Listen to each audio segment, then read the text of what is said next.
I was a scheduled speaker up at Diablo Valley College, just up in Central California. I showed up on time, and a group of students got together, half a dozen, perhaps as many as 10, calling themselves blacks. A group of administrators got together, perhaps 2 of them, calling themselves blacks. A group of faculty members got together, 1 or 2, calling themselves blacks, and prevented me from speaking on the grounds that I was a Negro. There is a profound difference between the 2 terms. Briefly, those who use and understand the term blacks, those who actually understand the term, know that it means that you subscribe to a separate state ideology, which is the objective of the whole civil rights movement. The Negro, of course, that term has been downgraded to mean something that's slave-like, a person who accepts white supremacy and everything else, whereas the ones calling themselves blacks are supposed to be stately and manly and noble warriors of some sort.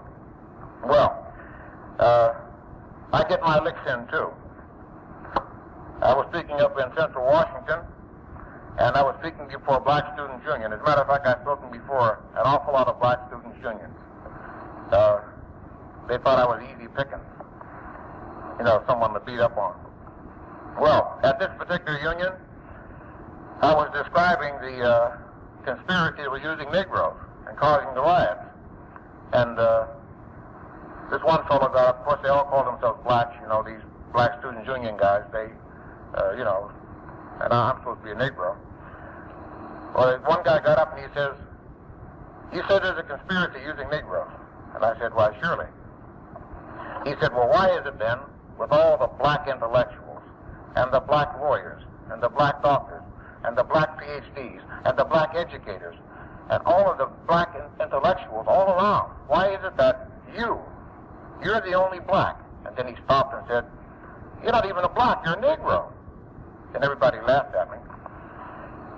Why is it that you, a Negro, you're the only one who can see this problem out of all these black intellectuals? So I said to him, "Well, I hate to tell you this, but I'm smarter than the rest of them."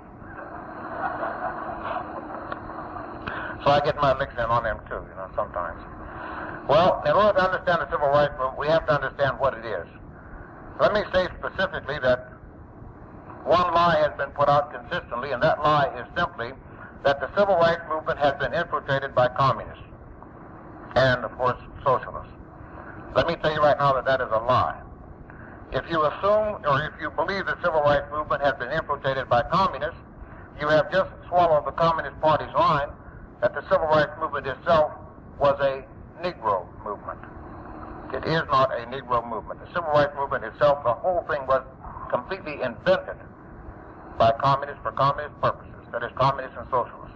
It has nothing at all to do with Negroes, except that Negroes happen to be the vehicle. That I will demonstrate tonight. Of the organizations I named tonight, only 1 or 2 or so can claim to be Negro organizations, and even these organizations, as I named them, it'll turn out are not Negro organizations, not at all. Not interested in Negroes, not one bit.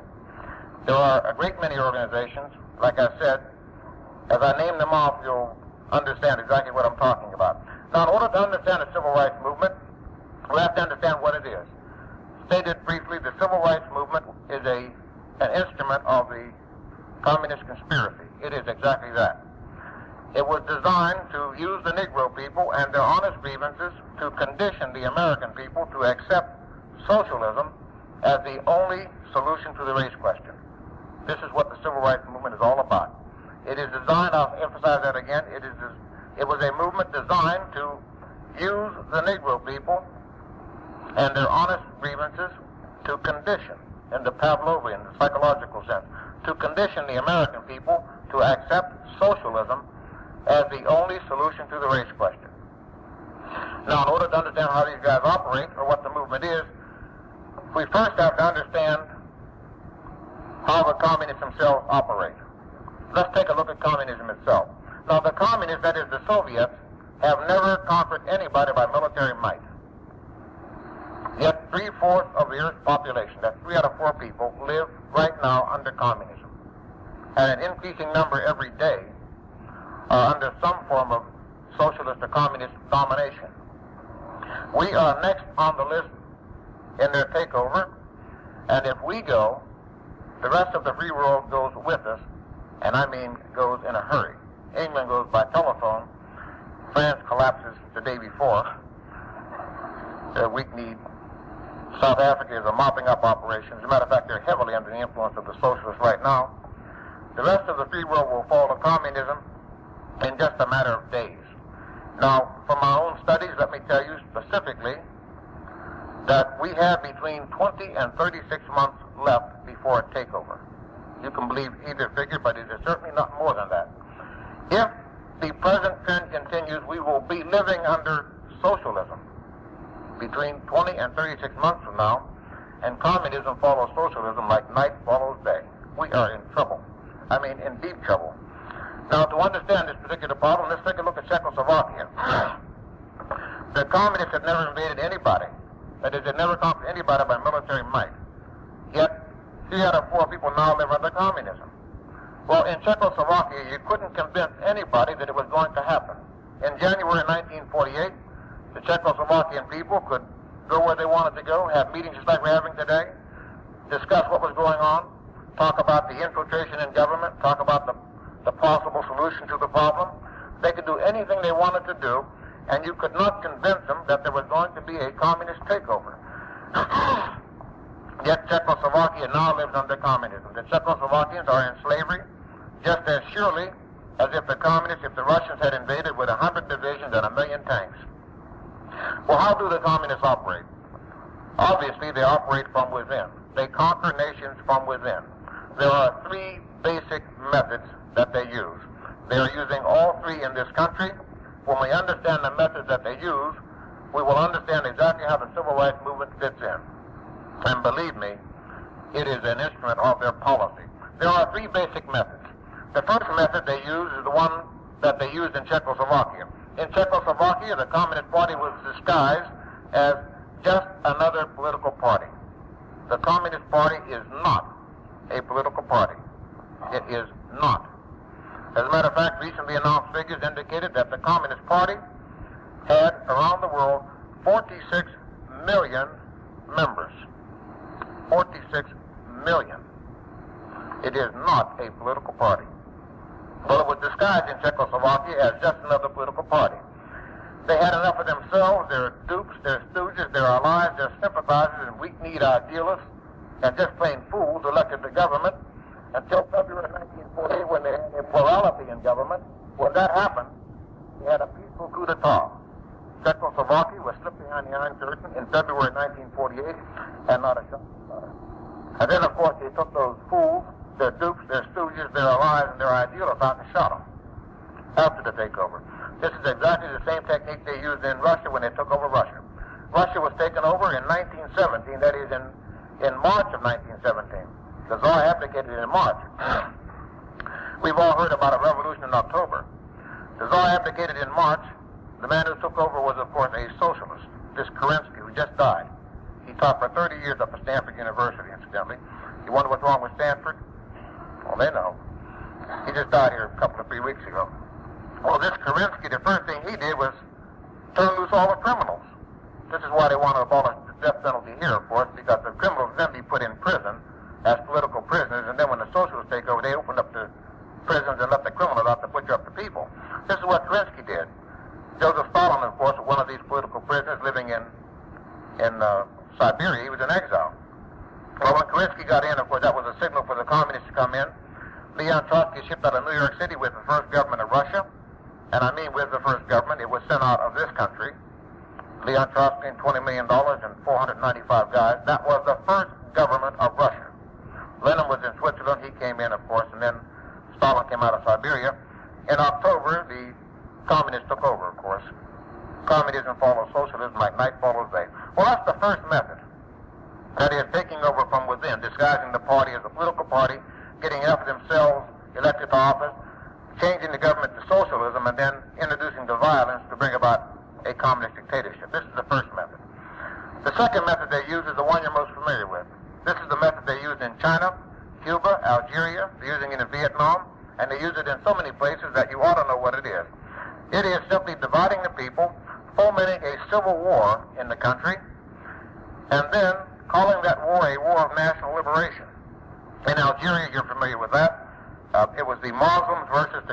It was the Jews versus the Gentiles. It was the settlers versus the natives. They had the population all split. They made a civil war, but they called it a war of national liberation. In Cuba, they split the peasants, the so-called peasants, against the landlords. It was the city dwellers versus the corrupt government. They split that country, had them fight, and of course this was a war of national liberation.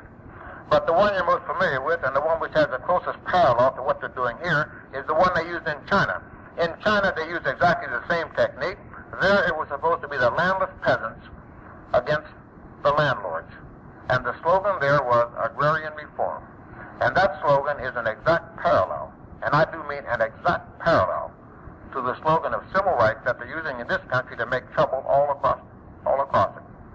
Well, they will use a civil war in this country, which they call a war of national liberation, which they are now even calling that. As a matter of fact, certain of these people calling themselves blacks are talking about a war of national liberation, a liberation movement, the Black Revolution. They know what they're doing. Well, they'll use that if they have to. But they only introduce this kind of war if they have to have it. But they may not need it in this country. Now, I'll repeat that. They may not need it.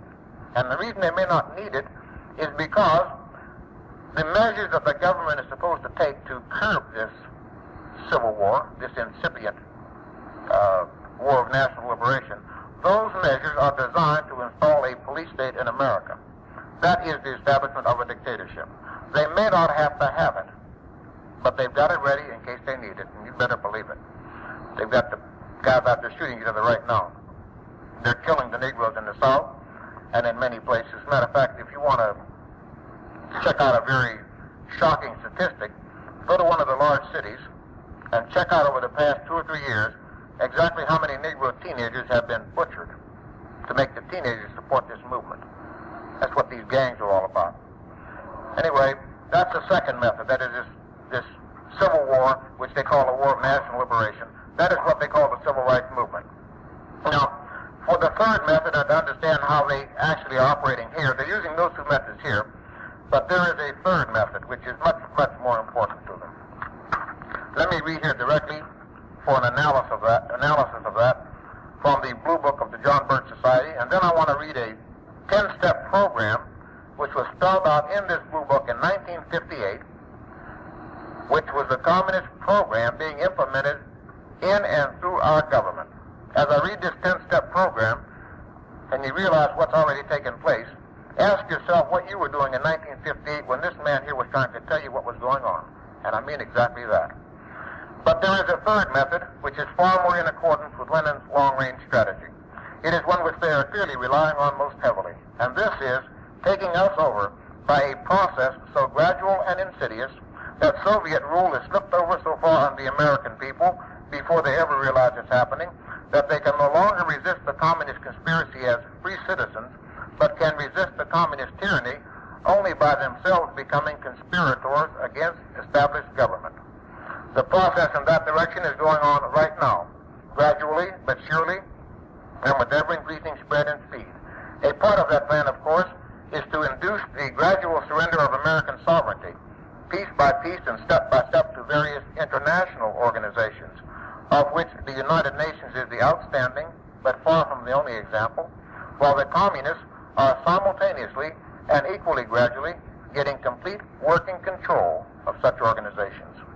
Both sets of steps, which were short and insidious at first, are now being steadily increased in both length and brazenness, until one day we shall gradually realize that we are already just a part of a worldwide government ruled by the Kremlin, with the police state features of that government rapidly closing in on us. Now, to digress here for a moment, let me say that if the Genocide Treaty is ratified, we will have surrendered our judicial system to the United Nations. You take a little bit of sovereignty, one bit at a time, and put it in the United Nations, these international organizations, just a little bit at a time. Our judicial system will be dependent on the UN. We will no longer have any laws. None. I mean, none. This is an attempt on the part of this administration, the Nixon administration, to surrender through the United Nations our whole court system to some kind of world body ruled by communists. This genocide convention was held in 1948 to W.E.B. Du Bois and a bunch of communists over there in Sweden drew that thing up. Anyway, to continue here, but another part of that plan is the conversion of the United States into a socialist nation, quite similar to Russia itself in its economy and political outlook, before police state enforcement is ever introduced. The best way to explain the aim here is simply to quote the directive under which some of the very largest American foundations have been secretly but visibly working for years. This directive is so to change the economic and political structure of the United States that it can be comfortably merged with Soviet Russia. That's the idea. To change our political structure a little bit at a time, and to change our economic structure a little bit at a time until we have socialism here, and then merge the United States with Soviet Russia. And of course, the merger should take place through the United Nations.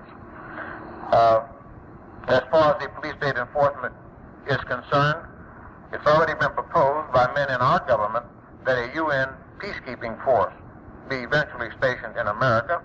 And of course, no Americans would be in the peacekeeping force because, you know, that's nationalism. You'd have Mongolians and them potato-headed Russians, people out of the Congo, all kind of savages running around the streets here enforcing United Nations law in America. That's already been proposed by this administration. Well, now, that's their process to convert us into a socialist state. The civil rights movement is an instrument that they're using for that purpose. One of the instruments. They have many, many instruments. Now, here's a 10-step program which was outlined in 1958 by Robert Welch in the Blue Book of the John Birch Society. I'll take it directly from the Blue Book. As I read this 10-step program, again, I want you to think why it was that our national leaders called this man a fanatic, a right-wing extremist, a Nazi, a fascist, anti-Semite, a racist, you name it. If it had a bad smell, they called him it. And most Americans fell for the trick. Now, he was talking about Sputnik. They put up Sputnik, and then they introduced a huge program in our government by way of Sputnik. Now, this is before the program ever took place. This is in 1958, mind you. Now, here's what he said. We are talking at this point about the usefulness of Sputnik to the communists and their socialist allies through its impact on the psychology of the American people with regard to their domestic affairs. That is the domestic conversion here. This, in my opinion, was the most important ultimate effect of Sputnik, as planned by the Soviets and is now gradually being realized by them. Here are the communist aims for the United States, to be achieved, they hope, through the leftward momentum of attitude induced by Sputnik and all of its auxiliary propaganda. 1. Greatly expanded government spending for missiles, for so-called defense generally, for foreign aid, for every conceivable means of getting rid of ever larger sum of American money as wastefully as possible. 2. Higher and then much higher taxes. 3. An increasingly unbalanced budget despite the higher taxes. 4. Wild inflation of our currency, leading rapidly towards its ultimate repudiation. 5. Government controls of prices, wages, and materials, supposedly to combat inflation. 6. Greatly increased socialistic controls over every operation of our economy and every activity of our daily lives. This is to be accompanied, naturally and automatically, by a correspondingly huge increase in the size of our bureaucracy and in both the cost and reach of our domestic government. 7. Far more centralization of power in Washington and the practical elimination of our state lines. There is a many-faceted drive at work to have our state lines eventually mean no more within the nation than our county lines do now within the states. 8. The steady advance of federal aid to and control over our educational system, leading to complete federalization of our public education. 9. A constant hammering into the American consciousness of the horror of modern warfare, the beauties and the absolute necessity of peace. Peace always on communist terms, of course. And 10. The consequent willingness of the American people to allow the steps of appeasement by our government, which amount to a piecemeal surrender of the rest of the free world and of the United States itself to the Kremlin-ruled tyranny. Now, ladies and gentlemen, you cannot draw a much more accurate picture of what is happening in and to our country today than that foreshadowing which was drawn 12 years ago. The actual use of ration cards and the formal price and wage controls have not yet been imposed upon us. they are being held up until the war becomes large enough to serve as an excuse. Both psychological and physical preparations have already been made, and it will not be long now before you will have the pleasure of begging some bureaucrat for coupons with which to buy gasoline for your car. As for the other steps, I think it's rather obvious what they've done along these lines. Now, as far as the school system is concerned, of course, this is what Karl Marx called for in the Communist Manifesto. Those of you who have friends in the post office, and those of you who don't, I urge you all to go down to the post office and ask the postmaster if he ever had ration cards that were distributed under Lyndon Johnson. I mean that. They were distributed under Lyndon Johnson. They're waiting just for the moment when they can precipitate a crisis and install those ration cards. Government control of food, of course, is the way they took Poland, the way they took China, same thing. And as far as the money is concerned, they've already printed that red and yellow and blue money. You'll turn in 10 green dollars for a red one, and then 10 red ones for a yellow one, and 10 yellow ones for a blue one. That was printed under Lyndon Johnson. We're in trouble. We're in deep trouble. Well, that's their process. That was described in 1958, and that's what Sputnik was all about. To pretend that they were going to protect the Americans from the Russians, you know. But at the same time, what they were doing here was converting the United States domestically into a socialist state. We're almost there. We don't want it, frankly. The civil rights movement is a movement designed by communists and socialists to use the Negro people and their honest grievances to condition the American people, in the Pavlovian psychological sense, to condition the American people to accept socialism, which is what the communists call their systems, to accept socialism as the only solution to the race question. This is what it's about. Now let's begin the civil rights movement in exactly the same way the socialists began it. Let's go back to the turn of the century, before the turn of the century, as a matter of fact. Let's go back to the time when segregation was a fact of life, social ostracism was a way of life, and the Jim Crow laws were growing up all across the country. At that time, the Negro had two directions he could go in. One, he could follow Booker T. Washington, who at that time was the unquestioned leader of the Negro people. Washington had a basically individualistic philosophy. He might have even been called a German philosopher. What he said simply was, get yourself a trade.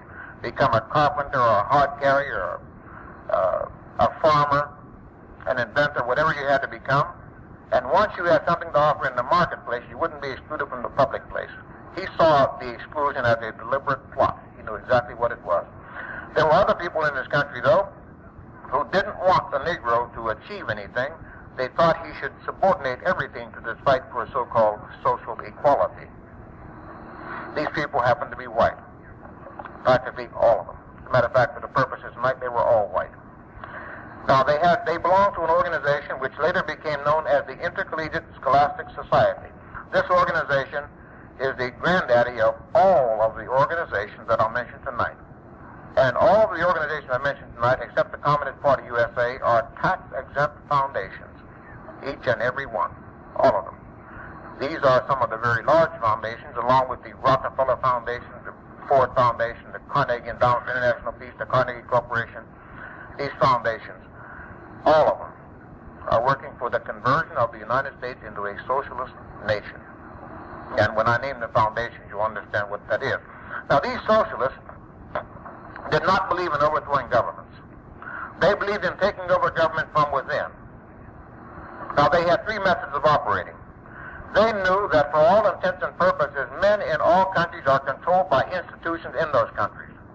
In all countries. Can I interrupt you for a minute? Sure. Is there a Mr. Richard Fry here? Is he here tonight? Mr. Richard Fry?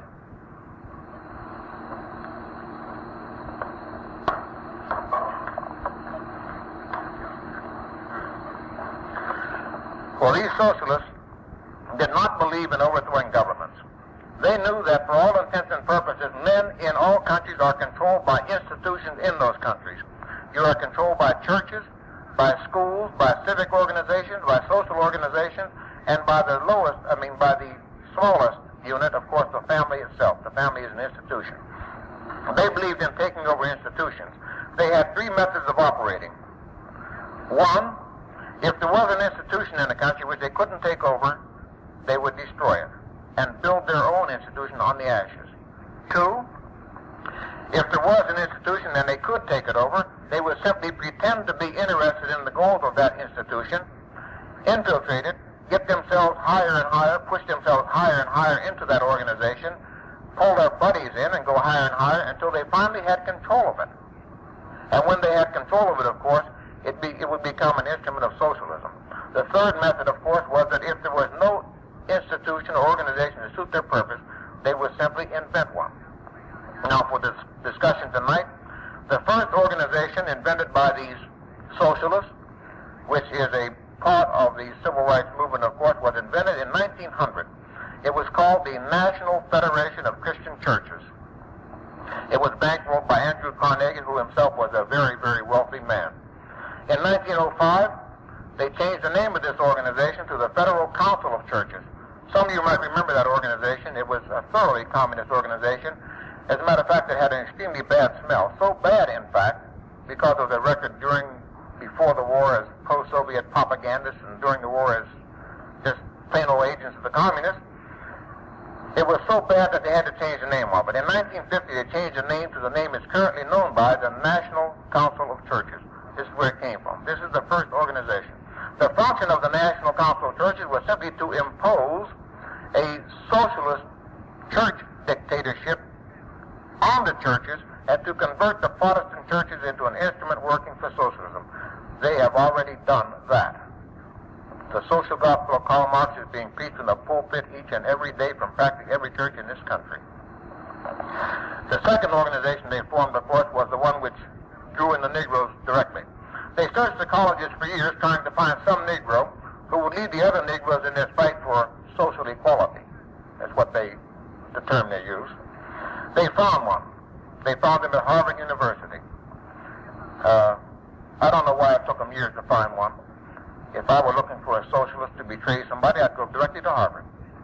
It's a lot of them there. Well, they found one. This one they found, of course, was W.E.B. Du Bois. This is the same W.E.B. Du Bois who joined the Communist Party in 1961 after having worked for communism each and every day of his whole life. This is the same Du Bois after whom the communists, W.E.B. Du Bois Club, are named on our campuses. This is the man they found. They convinced Du Bois that he should lead Negroes in this fight for social equality, which, of course, is a euphemism for socialism. But to do so, Booker T. Washington would have to be destroyed because he was the leader of the Negro people. He was becoming very strong, as a matter of fact. To destroy Booker T. Washington, W.E.B. Du Bois formed in 1904 a movement called the Niagara Movement. The function of the Niagara Movement was simply stated to destroy Booker T. Washington. That's all it was supposed to do. Once Washington was destroyed, these guys, these socialists, would then rebuild on the ashes, build their own organization, pretending to be working for Negroes. Du Bois was successful in what he did. It took him 5 years. And by 1909, the Negro people in this country were utterly without leaders. And I mean exactly that. And the socialists were ready to go into action. In 1909, they formed their first front, which they called a Negro Front. They formed it and called it the National Association for the Advancement of Colored People, the NAACP. That same year, they formed a second organization, which was called the National Urban League. The Urban League, of course, was designed to pick up the pieces of Booker T. Washington movement in case it had some merits to it. Everybody who previously backed Washington now, you see, we're going to dump the money in the Urban League, not knowing what it was. The function of the NAACP was simply to use the Negro people and their honest grievances to condition the American people to accept socialism. Now, the whole banner of the NAACP crowd was going to be they were going to reform us into socialism. It was supposed to be a reform movement. They said they were social reformers. Well, now, you can notice what happened right away. Those people who wanted to genuinely help Negroes and who had been helping Booker T. Washington now donated their money to these two so-called Negro organizations. There were no Negroes in the organizations. They were not, they are not, and they never will be Negro organizations. By the same token, they were not, are not, and never will be white organizations. They are two socialist organizations working for socialism. They're going to enslave us all, black and white. Well, the people who wanted to help Negroes donated their money to these two organizations, and they were betrayed right away. But you notice something else that happened here. The very rich people, that is the Morgans, the Rockefellers, the Carnegie types, these people, the Schiffs, they were able to give money to these two organizations under the guise of helping Negroes. They knew that they were socialist organizations working for socialism. Now, the word for what they were doing was treason. The word for it is still treason. And someday you're going to have to learn to call it that. Because if these guys take over, you'll have to call it progress. And I mean that. You'll be in slavery, and you'll call it progress. If you speak out, they'll kill you. Well, that was in 1909. Now, there was some danger that the American people might discover what they were doing. So in 1917, they formed themselves a legal fund. Now, the they I refer to here, of course, is the people or the organization known as the Intercollegiate Scholastic Society. Again, it is the granddaddy of all of them. Like that cornucopia horn, everything flowed from that. Well, in 1917, they formed a legal fund for themselves to protect themselves. They called this legal fund the Civil Liberties Bureau. In 1918, they changed the name of this thing to the National Civil Liberties Bureau. Now, there was a revolution in Russia in 1917. I mentioned how the first government in Russia was installed out of the United States, that communism was imposed from the top down on the Russian people. Nobody wants communism. I mean it. Nobody. It's put in from the top down. Every country, from the top down, by men in the very high political, economic, and social circles. It's imposed on the downtrodden masses. Communism is not a rising of the masses. It's the exact opposite. It's a suppression of the masses. Well, the American people discovered what communism was.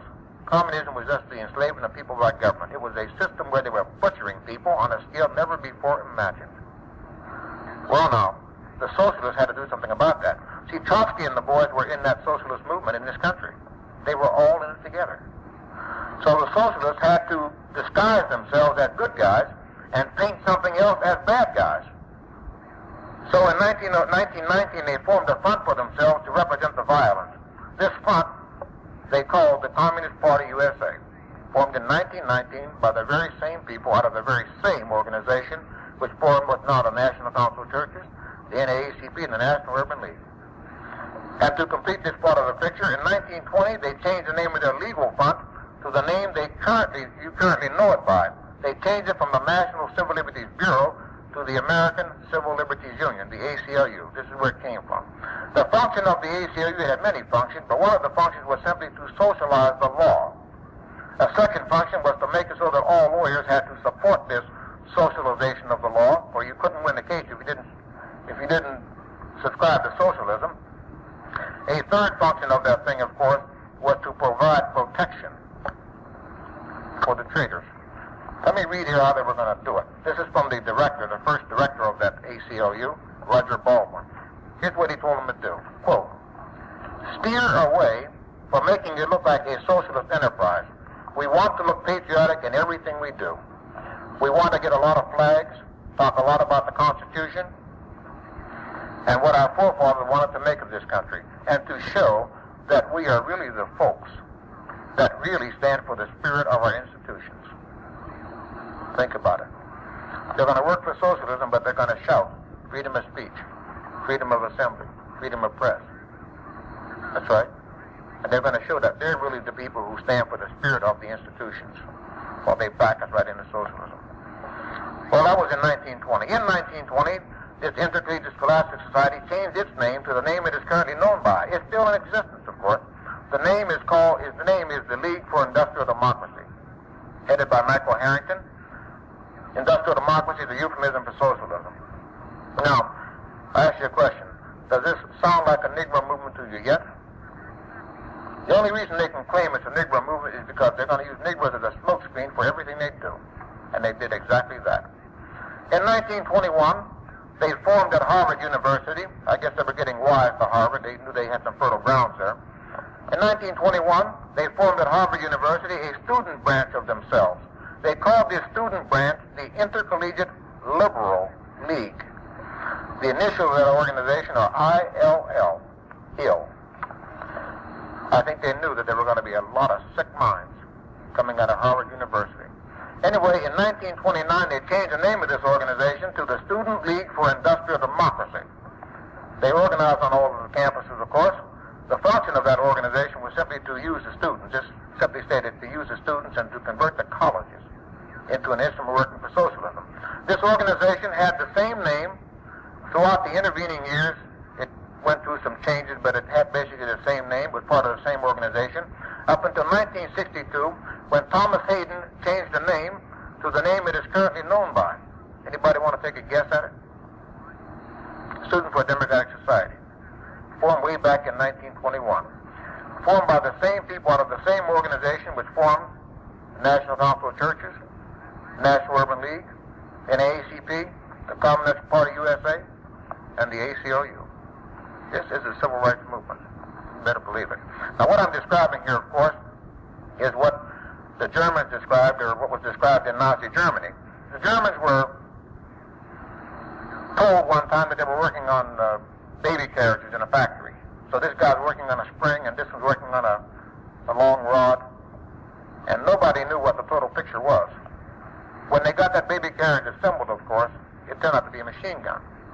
And the people who work on this civil rights program are all told that they're working for some sort of idealism. That is, in the ACLU, they're told, most people don't know what it's about, oh, you're working for the preserved institutions, or you're working for civil rights, something like this here, working for true brotherhood or something.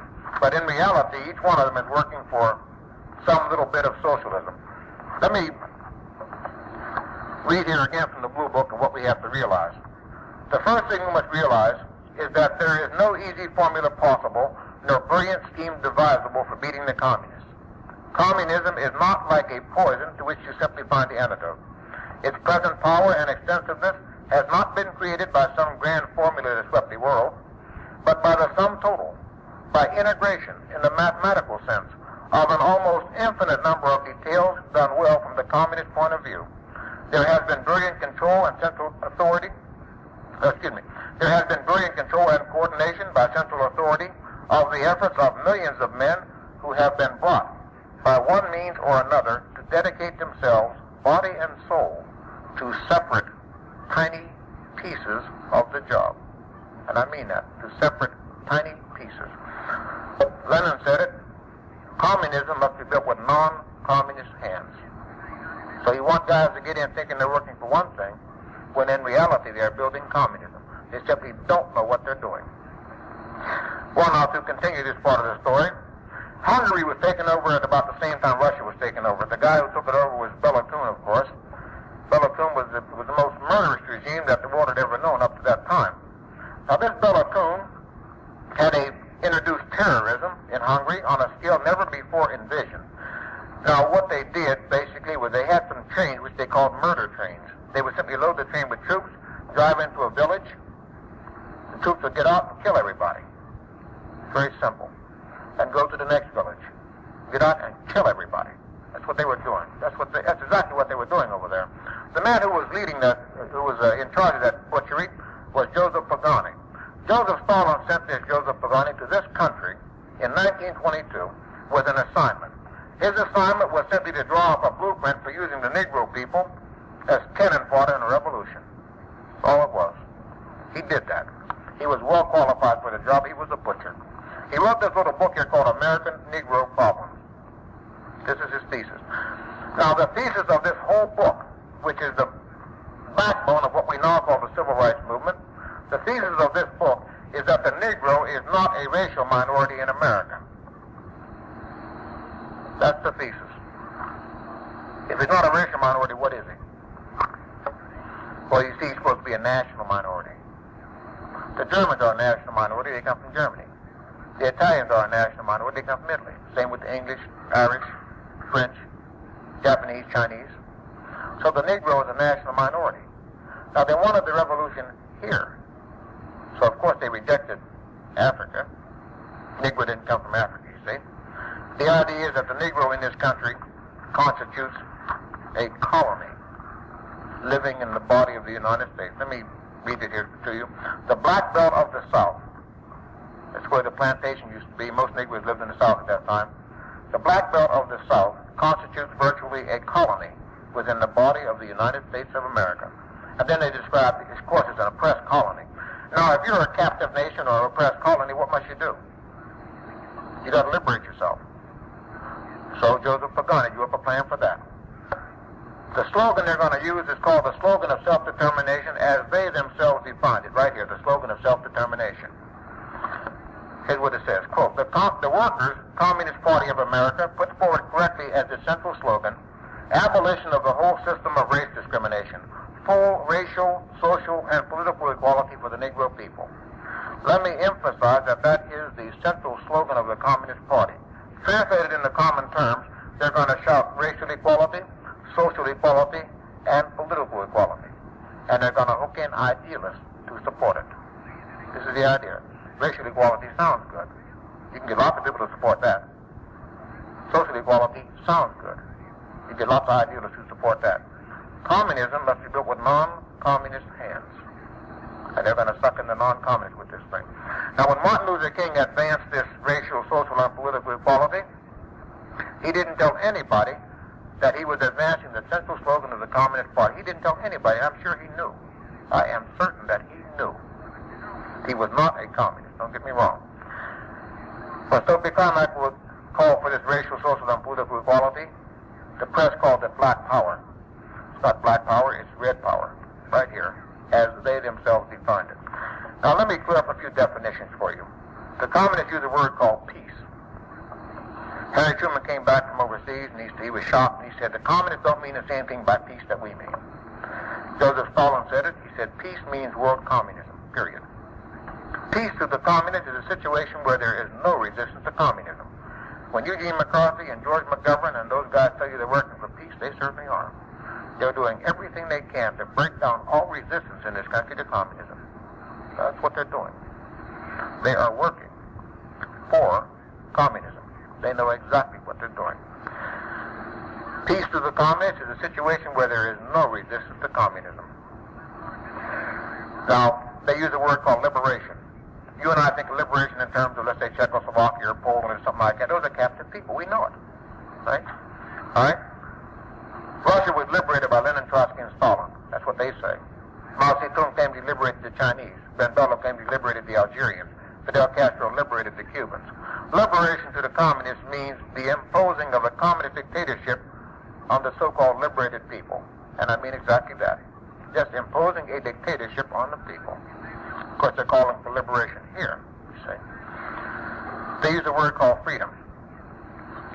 I think it's quite clear that behind the Iron Curtain and bamboo and whatever kind of curtains they got, they refer to those people as the free peoples of the world. By freedom, they mean slavery. That's all. And, of course, the communists themselves have no restrictions placed on what they do. They themselves are totally free to do whatever they want. Less than 2% of the people belong to the Communist Party in Russia. It's fewer than that in China. And the rest of the people are in slavery in those countries. Nobody wants communism. Now, to continue here with this program they have going, remember, they're going to divide the people or play on an existing division and bring about this war of national liberation, which is called a civil rights movement.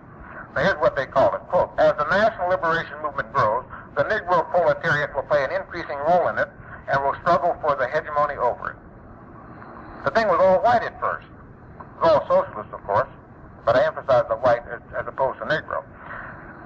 As it grows, they're going to turn it over or force the Negro into accepting it. It's going to become racist in nature. That's all it means. That's all. The communists are going to run it openly until they get enough Negroes sucked in there, and then they're going to turn it over to them. That's all they mean by that. Now, to continue here, to emphasize what they mean by these terms, they say it would be a major mistake to believe that there can be any other revolution in imperialist America in the country of the most powerful, most centralized and concentrated industry than a proletarian revolution. In other words, they want a revolution to overthrow the whole government, to enslave all of the American people, not part of them. And they're very realistic. They know that the Negroes, even if everybody got a gun and shot everybody they couldn't establish a dictatorship here. They're very practical people. So they call for a proletarian revolution. Now, the people calling themselves blacks, the ones who subscribe to this separate state stuff, are the ones who prevented me from speaking. A black is supposed to be a citizen of the Republic of South Africa. This is a separate state. They already have a constitution. They declared their independence of the United States. They declared war on the United States in 1967 in Detroit. They did. I'm supposed to be, of course, a traitor to the race. This is why I was prevented from speaking by those administrators up at that color. They know exactly what they're doing. And a proletarian, the word actually means the child bearers. That's all. Of course, they regard everybody as child bearers, as cattle. But it has a deeper meaning, which came from ancient Rome. In Rome, the patricians, of course, were the ruling class. And whenever a patrician fell, he fell right into the gutter. They fell morally, not so much financially, but morally. They became degenerates. Now, these sons and daughters of the fallen patricians, of course, were called proletarians because they were in the gutter with the slime, with the worst filth on earth. That word simply meant the mean, the vile, and the vulgar. That's all. Now, if you wonder why it is that Life magazine and Time and Look and Newsweek and McCarthy and McGovern and all these CBS and NBC, if you wonder why they are glorifying the hippies and the yippies and all that scum in the streets, it's because they are creating a proletariat. They're creating a union of the mean, the vile, and the vulgar. That's all it is. And I emphasize that. It's the mean, the vile, and the vulgar. It's filth. Well, this is the program to use the Negroes. The basic idea here is that the Negroes are not a racial minority, they're a national minority. The movement itself is going to be disguised as an idealistic movement with moderate leaders and modest goals. And it's going to be gradually transformed into a violent movement by the resistance of an implacable white enemy. This is the idea behind the movement. Now, in 1935, two communists, one Negro and one white, wrote this little book. This book is entitled The Negroes in a Soviet America. Emphasize the last word, America, a Soviet America. They want all of the United States. And Negroes are merely the vehicle for this particular part of their program. This book is divided into two parts. Now remember I said that the Communist Party itself was formed in 1919 for purposes of deception. All right? Now, the socialists are supposed to reform us into socialism. They believe in taking over from within. So how do you differentiate between communists and socialists? Well, you have to have pretense. All right? So the communists pretend that the only way you can do it is by violence. This book is divided into two parts. The first half of the book tells why you can't reform America into socialism. You know, it's just dialectics, that's all.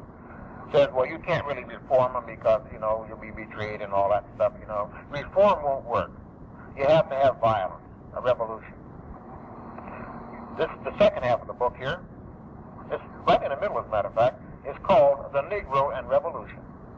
And they spell out exactly what they're going to do. They say they're going to have two revolutions in one. One is going to be a revolution of the Negro people as an oppressed nation, which is the headline here, the rebellion of an oppressed nation. This is by way of the Civil Rights Movement, War of National Liberation. And the second one is going to be this proletarian revolution, that is, this revolution of the mean, the vile, and the vulgar. You wonder what the hippies are out there for? You wonder how they got them out there? That's them. Better believe it, that's them. That's their movement. Well, this book has many interesting sections in here. And here, of course, is a combination of the two revolutions where they get the so-called liberation movement amongst Negroes going, get this liberation movement amongst whites going, you know, all these hippies and yippies and FBSers, and then you bring those people together and have this grand finale, you dynamite buildings, shoot police and everything, and overthrow the government. It's laid out right here. It's their strategy. Well, in this book there's a section which calls, of course, for the establishment of the separate states, the establishment of land banks in the South. It's very important because they're doing that right now. But the last sentence, then they say that the only way you can realize social equality in this section right here is with socialism. And the last sentence in the book tells the story of the whole movement. And I'll quote it. Quote, join the Communist Party. Help create the powerful great vanguard which is leading the masses toward socialism. Socialism. Socialism is what the communists call their systems. Socialism. Now, the best way to understand it is to look at it from the point of view of a guy who's a victim of it. If one man controls the essential services of another, if he tells him where to live, what to do, when to get up, when to go to bed, when to marry, who to marry, whether to marry, how many kids to have, whether to have kids, when to eat, what to eat, how long to eat, how long to sleep, how many kids to have, if he has the power of life and death over another individual, that's called slavery. If the government does thing, it's called socialism. Socialism is the enslavement of the people by the government. It's never been anything else, and it never will be anything else. It's what the communists call their system. That's all it is. The communists work for socialism, and the socialists work for socialism. They know exactly what it is. And a lot of fools work for socialism thinking it's something else. Well, that was in 1935 when this second book was published, this little pamphlet here.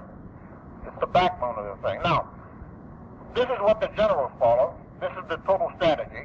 These are the tactics. They talk about agitation, and they're going to create black studies in this book, incidentally. They're going to find heroes, Denmark Vesey and Nat Turner and the likes, you know. And you wonder why they're being glorified. They're glorifying these so-called revolutionary heroes. This is the reason why. It's spelled out in this book right here, written in 1935. Well, the whole revolution was supposed to take place in the South, which is where most of the Negroes live. This was supposed to be the oppressed colony. So in 1938, the Communist Party went to the South to prepare for this coming revolution. They formed a regional branch of themselves, which they called the Southern Conference on Human Welfare. Now, this organization, as I said, was just the regional branch of the Communist Party. It was exposed as being a thoroughly, totally communist organization, so they walked outside, of course, erased the name off the door, changed the letterhead, and changed the name. They called themselves the Southern Conference Educational Fund. Now, some of you might be familiar with this organization because this is the one which trained Martin Luther King at the Highlander Folk School at Montego, Tennessee. This is the organization, the regional branch of the Communist Party. This is the same organization, of course, which directs all, and I say all, of these so-called civil rights activities in the South. This is the organization which supplied the staff and formed the Southern Christian Leadership Conference. It is now headed by, of course, Fred Shuttlesworth, Reverend Fred Shuttlesworth, this regional branch of the Communist Party. It controls all, and I say all, I mean all, activities of these so-called civil writers in the South right now. Every organization. Well, in 1938, the Carnegie Corporation sent over to Sweden. The Carnegie Corporation, of course, working for socialism. They sent to Sweden, brought to this country a man whose name was Gunnar Myrdal. Myrdal was given an assignment. He was a Swedish socialist. He was given an assignment. His assignment was simply to take all of the writings by these socialists, written over the past 30 or 40 years, and communists, condense them down into one volume, and to sell this package of racial equality to the American people. That's all he was supposed to do. Sell it so they would think of his idealism. Myrdal published the book. He had the help of 60 scholars, socialist scholars. He published the book in 1942. He called the book An American Dilemma. This is the book that was used by Earl Warren and the Supreme Court in 1954 to launch the desegregation decision there. This was the book. That was the first decision in the whole history of English jurisprudence that was not based on law. That decision was based on that book. That book accomplished the long-range goal of the ACLU. It socialized the law. It also launched this whole war of national liberation, commonly known as the Civil Rights Movement. This is where they kicked the doors open. Got to fight for integration first, and then gradually changed that. This was the plot. Well, when Robert Welch in 1960 or so put out an impeach Earl Warren sign and told the American people to impeach Earl Warren, he was trying to tell you, take a look at what that court is doing. They're stripping away our laws. They're converting our country into a socialist state. They're wrecking the place. But the American people wouldn't listen. Well, one day you're going to wish you had listened. And I mean that. If we don't stop this thing, you're going to be in a concentration camp, and you're not going to know how you got there. And I mean within 5 years. I mean exactly that. Well, now, that was in 1942 when Myrdal published the book. Now, to get this agitation going for racial equality, the communists and socialists got together and formed an organization designed to rally the Negroes and get them in the street under this banner of racial equality. They formed this organization in 1942. They called it the Congress of Racial Equality, CORE. The head of that thing, James Farmer, and the second guy, Bayard Rustin, of course, you're familiar with. James Farmer is now the Undersecretary of Health, Education, and Welfare, which shows that the socialists rise high in government. I mean high. Felix Frankfurter, of course, was one of the more revolting characters in an ACLU at its founding and all. But we'll get a little more about that thing later. It's a very treacherous thing here. Well, the second man in that Congress of Racial Equality was Bayard Rustin. Bayard Rustin is the man who organized the March on Washington. He is known as Mr. March. He's the guy who organized it. Not Martin Luther King. Bayard Rustin did it. Bayard Rustin is also one of the most notorious sex perverts in the country. And to show you how high these guys rise in office, Bayard Rustin is now on the board of trustees at Notre Dame University. Put there by Father Hesburgh, of course, who also is a civil writer. I feel sorry for them Irish up there. Well, that was core. Does it sound like a Negro movement to you yet? It's supposed to be a Negro movement, you understand? You know, race. Anybody opposed to it is anti-Negro, racist. Understand? That's the key word here. Well, now, the socialists and communists also had a plan to convert the Congress itself, because the Congress is an institution. They already controlled the executive branch. Franklin Roosevelt was totally under the control of communists. And I mean that. Just totally. They had their minions. They already got control of the Supreme Court now, but they made plans to control the Congress itself. Now, mind you, the idea here was to take over from within, to get themselves higher and higher and higher in government, and then to have the socialism come from government. Socialism is the enslavement of the people by government. By government. So, of course, if you can get in there and do it from the inside, you're in good shape. Well, they formed in 1940 an organization called the Union for Democratic Action. Again, I think the function of it was simply to convert the Congress, to get themselves elected higher and higher in government, and convert the Congress itself into an instrument working for socialism. Well, this was a thoroughly communist organization. It was exposed as being that, so they walked outside, of course, for the presto change-o. They walked outside, erased the name off the door, called the delegates back, and renamed themselves. Anybody guess what the name is? Yeah, the Americans for Democratic Action, the ADA. Now,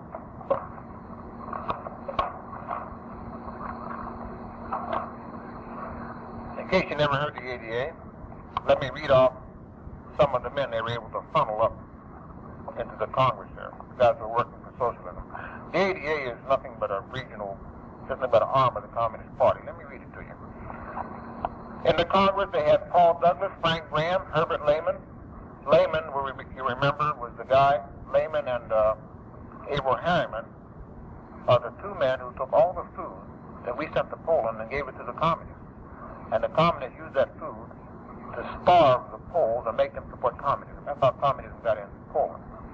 Herbert Lehman, Will Rogers Jr., Abraham Ribicoff, William Proxmire, Pat McNamara, Esther Skeefoffer, Don Edwards, Joseph S. Clark, Francis Myers, Matthew Neely, James Murray, Hubert Humphrey, Maureen Neuenberger, Harrison Williams, Jeffrey Cohelan, Charles Howell, Richard Bowen, Foster Faculo, Franklin D. Roosevelt Jr., James Roosevelt, Jonathan Bingham, and Chester Bowles. In the executive branch, the ADA has had G. Menon Williams, Wilbur J. Cohen, Archibald Cox, Thomas K. Finletter, Carl Rowan, Henry Fowler, Orville Freeman, Theodore Sorensen, Robert Weaver, Arthur Goldberg. Didn't you catch on to what's going on? They know exactly what they're doing. Well, they were working for the Democratic Party with the ADA. As a matter of fact, one of the charter members of that ADA was your governor, Ronald Reagan. He's the governor. I don't think we're supporting any political figures here. We're not. We'll let the chips fall where they may. Now, the guy knows what's going on. He came to have broken with the ADA. But he's not telling the American people that the ADA is nothing more than an arm of the Communist Party, which is exactly what it is. It's an instrument for him. So anyway, the man who chaired that meeting at the founding of the ADA was Louis Farina, F-R-A-I-N-A. By coincidence, this is exactly the same man who chaired the meeting at the founding of the Communist Party in 1919. The same man. Somebody knows what's going on. We're being played for suckers. Communism can only thrive in ignorance, and I mean that. Only when you don't know what's going on. Nobody wants communism. Nobody. Let me read here again what communism is, because if we understand what it is, we might get a chance to oppose it. The West, gentlemen, is suffering under many delusions. One is that our enemy is an ideology. It is not. Communism is not a political party, nor a military organization, nor an ideological crusade, nor a rebirth of Russian imperialist ambition, though it comprises and uses all of these parts and pretenses. Communism, in its unmistakable present reality, is wholly a conspiracy, a gigantic conspiracy to enslave mankind, an increasingly successful conspiracy controlled by determined, cunning, and utterly ruthless gangsters willing to use any means to achieve its end. One means, of course, is to make socialism sound appealing, and above all, to make it seem inevitable. They're doing exactly that. See, Humphreys called himself a socialist. Martin Luther King called himself a socialist. Just one method. Now, in the 1950s, 1950 or 52, I forgot the date now, the communists and socialists got together and formed a second organization to work through the Republican Party. This second organization had some interlocking directors, of course. They were going to control both sides. The ADA was in the Democratic Party, of course. Now, this second organization was called Republican Advance. You remember this organization. It is currently called the Ripon Society. It's got the likes of Nelson Rockefeller and John Lindsay and this Charles Godell and Charles Percy and these so-called super liberals, all of whom, of course, are civil writers in this organization. But the point I want to make about this organization is simply that the pusher, one of the prime movers of the organization, was your president, Richard Nixon. When he was back in the 1950s. Which is to say simply that I don't know what the motivation is, but many of our men in government owe their position to the fact that they are participants in this conspiracy, whether that participation is by omission, simply by telling the American people nothing, or by commission, that is, going out there doing the dirty work for them. Communism, as Lenin said, must be built with non-communist hands. And it is being built with non-communist hands. People who are carrying out little wee pieces of the job under the banner of idealism. So they get hooked on that sort of stuff. Well, that was in 1950 or 52. I have to get the date straight because I've been forgetting it lately. Now, we got the movement put together. That, basically, is the civil rights movement. Those are the organizations involved. Now, let's kick it off the way they kicked it off. In 1954, the Supreme Court issued that desegregation decision. I've already commented on that. And they were ready to get the ball rolling. In 1955, Rosa Parks, who was trained along with Martin Luther King at the Highland Folk School, was asked to give up her seat on a bus to a white man. She was sitting down, and the white man got on, and she was supposed to give him her seat. It shouldn't have happened. I don't know whether the man himself was trained by the communists, but I do know these things were happening in the South. I always tell people, I was down there one time. I was in Mississippi in 1950. I was in the Air Force. I caught a bus to ride up to Pittsburgh, and they had a purple curtain on the bus. They did. And the way they worked at it, all the white people get on first. And then, when all the seats were full, they filled up from the front, you see. And if there were any seats left, they came and put a black curtain. There was a purple curtain across the aisle, and then the Negro sat behind the curtain. I know, I did it. Well, all I want to say to you is it's hot behind that curtain. And on the lighter side here, we take over, we're going to let you ride on the back of the bus. Well, these things were happening in the country, you see. But the whole idea here is to use the Negro people and their honest grievances to condition the American people to accept socialism. This is the idea, the whole thing. Not interested in Negroes, not interested in white people, only to use them as a vehicle. That's the idea. Well, now, once Rosa Parks got going, the Montgomery bus boycott started, of course, and this catapulted Martin Luther King into fame. He formed the Montgomery Improvement Association, and then you had the marches and demonstrations and stuff. Well, in 1960, or 59 or so, of course, the Southern Christian Leadership Conference was formed, again formed out of the regional branch of the Communist Party itself, staffed by it. And it's a staff organization. It supplies the staff to the other organizations. That's all it is. Well, to get the movement rolling here, in 1960, the sit-in demonstrations began. In the fall of 1960, Martin Luther King organized the activist arm of the Southern Christian Leadership Conference. This activist arm was called SNCC, the Student Nonviolence Coordinating Committee. And its job, of course, was just to coordinate the activities of students. That's all. Well, SNCC produced Stokely Carmichael, Julian Bond, and who's the other guy? James Foreman, and a lot of other guys, as a matter of fact.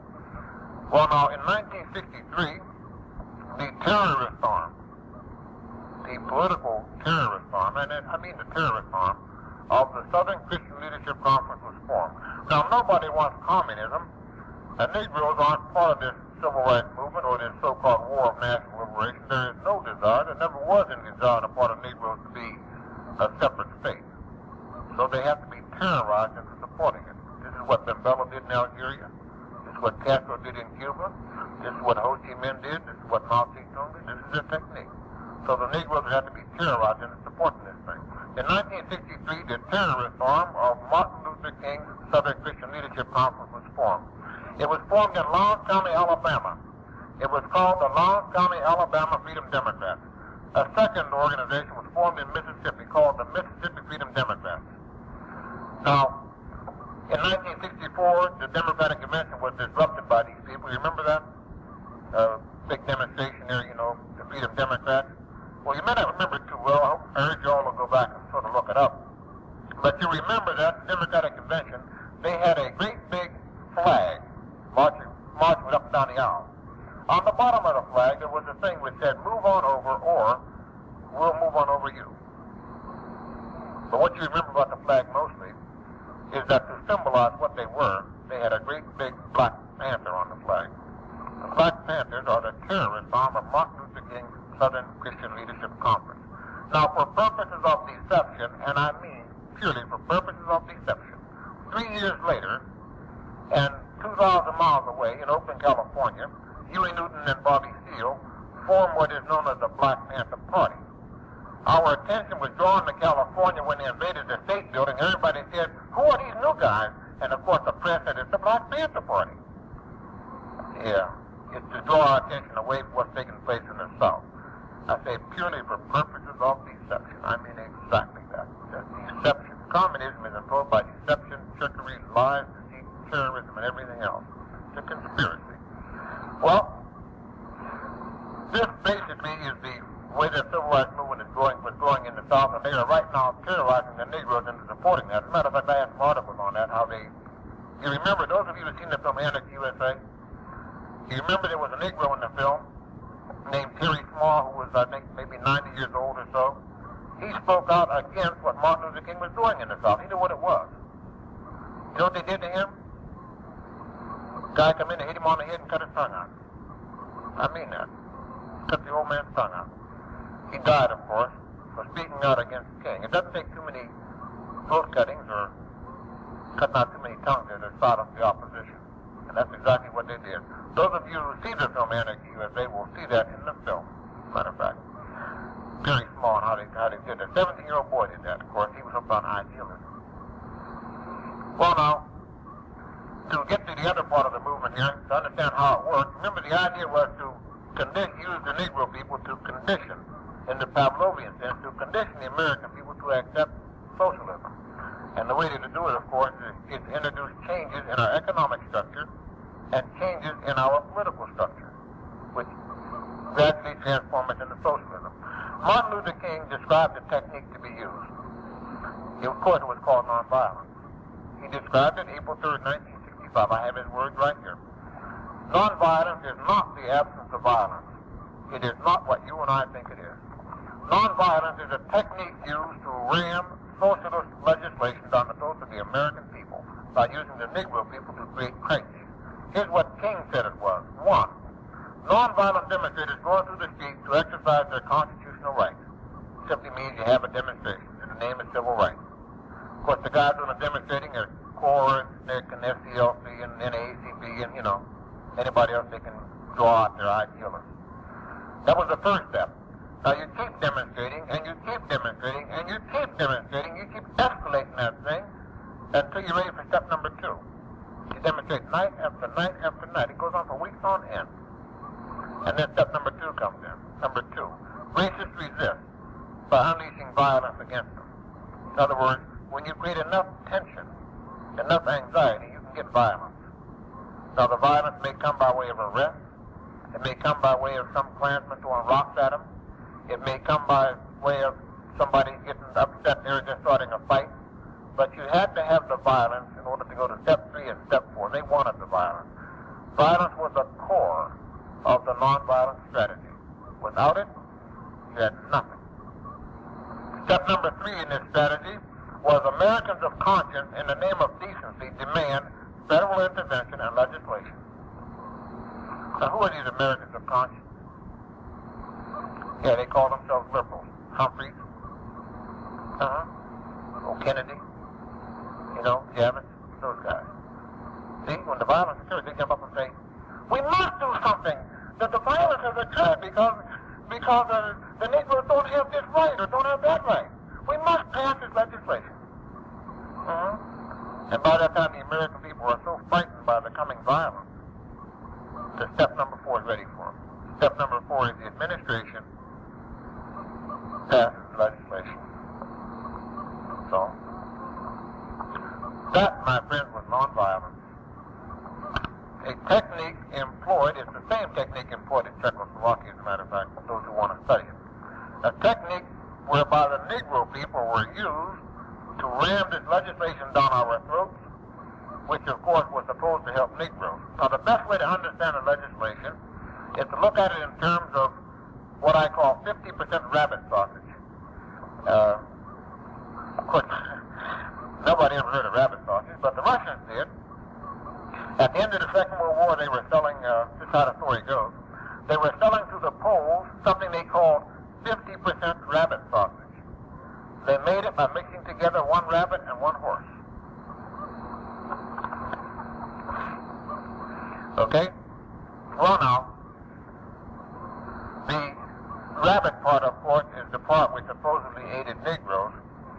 The other part, the bulk of it, was legislation which simply increased the power of the federal government. In other words, the idea is to introduce more government and more government and more government and more government and more government until you have total government.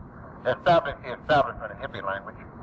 Make it bigger and stronger and protest against it all the time. This is the technique being used. This is what King was about. Now, once they had the knowledge out of King, as much as they could, let me digress here for a moment to bring in the second half of the revolution. The second half is supposed to be, of course, the white people joining with the Negroes, the so-called white workers. Well, the way they got in, using Negroes as a smokescreen, was in 1960 or 1961, after SNCC was organized. Of course, the founders of SNCC, I mean the guys that were in there, well, we'll get to that in a second, but the SNCC was organized, and then, with the demonstrations, the white people, they're ready to get the white kids in. Now, I want you all to think back to 1961. You remember the King had the demonstrations, the sit-ins and all that stuff? And then all of a sudden, one day, you looked at your television set, and there was a demonstration, maybe 50 people, maybe 100 people. A civil rights demonstration, nonetheless. They were sitting down or lying in the streets or standing arms locked across the doorway, and you looked at that thing, and there wasn't a Negro in the bunch. Who were those people? Who were they?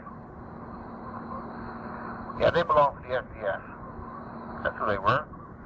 Now, they got a lot of white kids who wanted to help Negroes. See, the white kids on the campuses looked at the Negroes in the terrible plight, and they said, we didn't know that. We got to help them.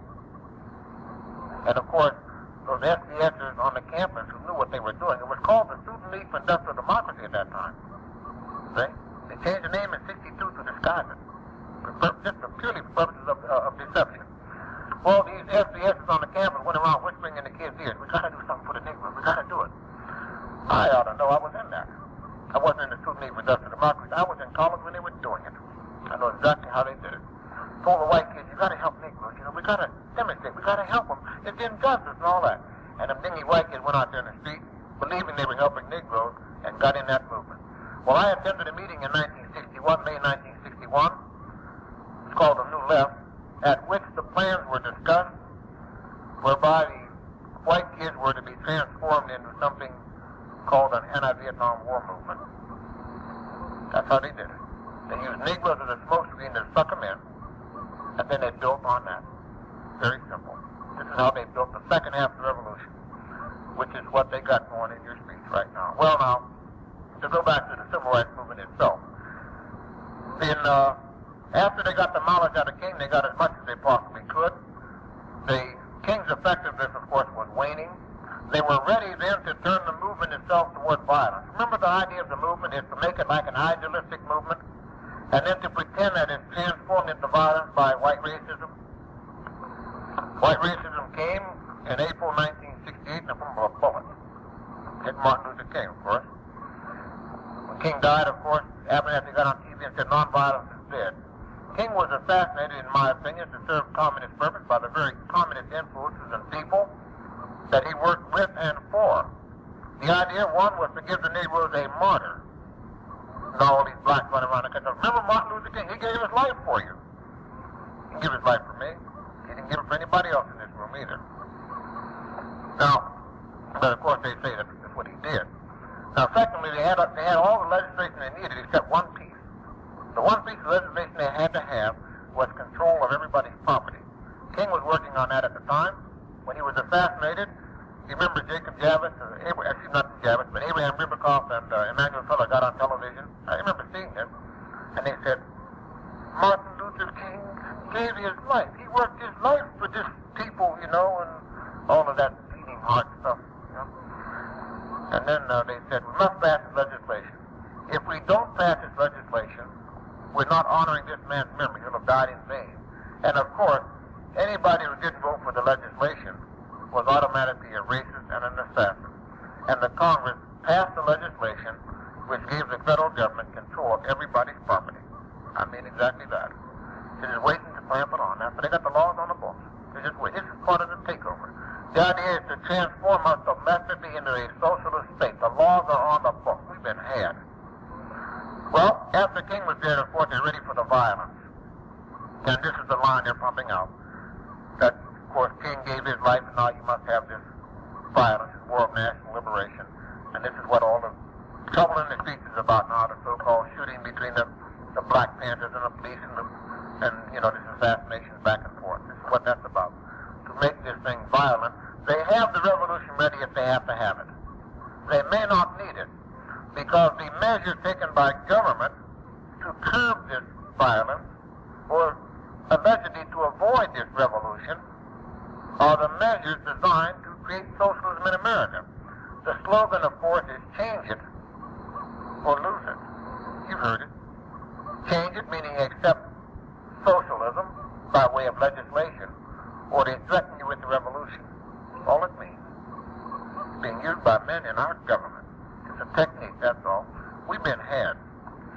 Well, now that basically is the civil rights movement. There isn't time to go into much more detail in the movement itself, but it is a movement basically which thrives on hatred. They perpetuate hatred. They have to. Without the hatred, of course, they couldn't exist. Communism itself is a system built on hatred, built on widening differences between people and making the people fight. That is exactly what it is. It just thrives on hatred. And we are next in line. I repeat again that we have between 20 and 36 months left if the present trend continues, if we don't stop it. And we had better get out and stop it before we ourselves are taken over by socialists, of course, and then you get the violence. In other words, they establish a dictatorship. This is the way it works. Between 20 and 36 months, and we better do something about that. Well, to close here, I described the system of hatred which will be imposed. If the communists come to power by hatred, they will stay in power by hatred, by keeping the people fighting amongst themselves so they can never fight the guys up there. This is the way they operate. James Russell Lowell said, in his often quoted line, once to every man and nation comes the moment to decide in the strife of truth with falsehood for the good or evil side. Actually, that decision must be faced frequently, not just once by every man and nation, but there is a great variance in the relative importance or the permanent impact of such decisions. It seems beyond dispute, however, that no people, no race, no nation, no generation ever before had so crucially important a decision to make as faces us tonight. And our deepest worry of all worries tonight should be not that we might consciously make the wrong decision, but that we might lose the decision simply by default through ignorance and gullibility and apathy and fear. Our decision will determine not only the kind of world our descendants are going to live in, it may determine which they will have for an ideal and a taskmaster, hatred or love. The ultimate question we must face in our solemn meditations and decide by our actions may hold the outlook and the fate of mankind through uncounted